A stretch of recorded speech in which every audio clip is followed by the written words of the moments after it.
Visualisation एक बहुत ही प्यारा शब्द है जिसकी चर्चा आज चारों तरफ है।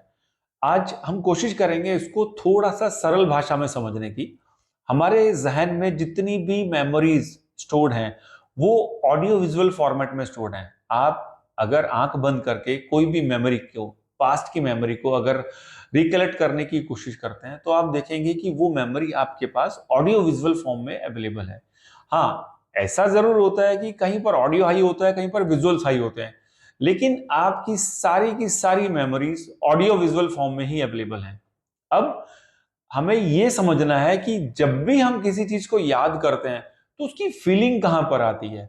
आप कोई भी इमेजेस को, ऑडियो विजुअल्स को याद करते हैं, मेमोराइज करते हैं, रिकलेक्ट करते हैं पास्ट में से, तो आप देखेंगे कि आपको आपकी आंखों के सामने यहां पर आपका एक फ्रंटल लोब होता है जहां पर हमारा तीसरा नेत्र कहा जाता है। आपको मेमोरीज की या ऑडियो विजुअल की फीलिंग यहीं पर आती है।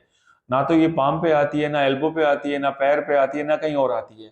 आपको कोई भी sensation related to memories, audio visual memories आपकी आंखों के सामने ही आएगी।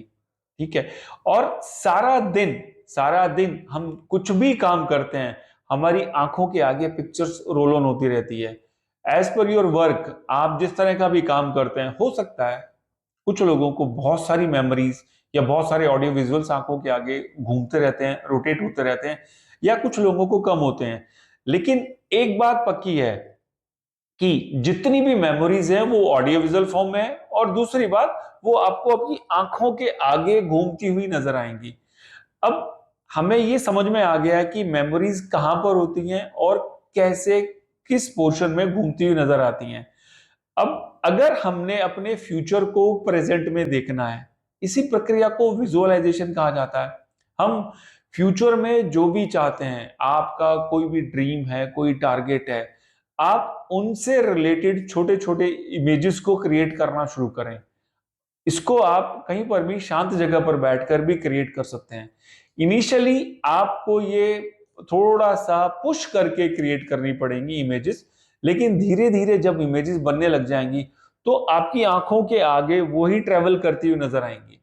2-3 बार अगर दिन में प्रैक्टिस करते हैं अपने फ्यूचर को प्रेजेंट में देखने की, अपने आप को अच्छी शेप में देखना, अच्छी हेल्थ के साथ देखना, अच्छी वेल्थ के साथ देखना, इनको आप स्मॉल लिटिल लिटिल इमेजेस के अंदर कन्वर्ट करना अगर शुरू कर देते हैं और धीरे धीरे उसका एक बैंक बन जाता है, तो आप नोटिस करेंगे सारा दिन आप अपना काम तो करते रहते हैं, लेकिन साथ साथ वो मेमोरीज, वो इमेजेस जो फ्यूचर की इमेजेस हैं, आपकी आंखों के आगे रोटेट होती रहेंगी।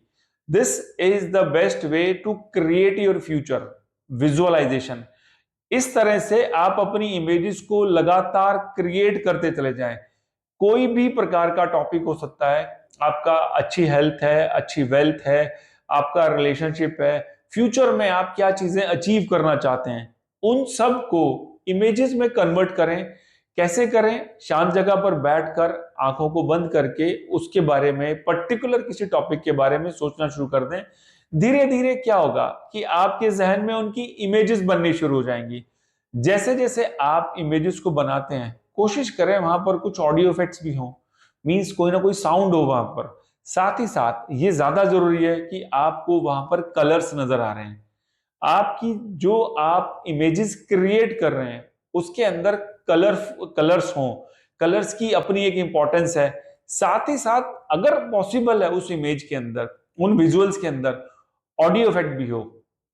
जब आप ऑडियो और विजुअल्स के जॉइंट वेंचर के साथ अपने फ्यूचर को इमेजेस के फॉर्म में, ऑडियो विजुअल के फॉर्म में देखना शुरू करते हैं, तो धीरे धीरे आपके न्यूरॉन्स उनको और ज्यादा बड़ा और स्ट्रॉन्ग करना शुरू कर देते हैं।